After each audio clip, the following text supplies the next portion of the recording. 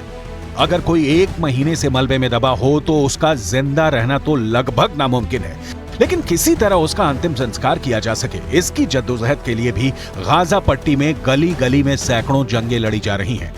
डंडे या लोहे की छड़ों से मलबों को हटाने की कोशिश की जा रही है, क्योंकि गाजा पट्टी के अंदर इन मलबों को हटाने के लिए ना कोई बुलडोजर है और ना कोई क्रेन। गाजा पट्टी को बारूद का रेगिस्तान कहें या मलबे का शहर कहें, गाजा पट्टी दर्द की पट्टी बन चुकी है।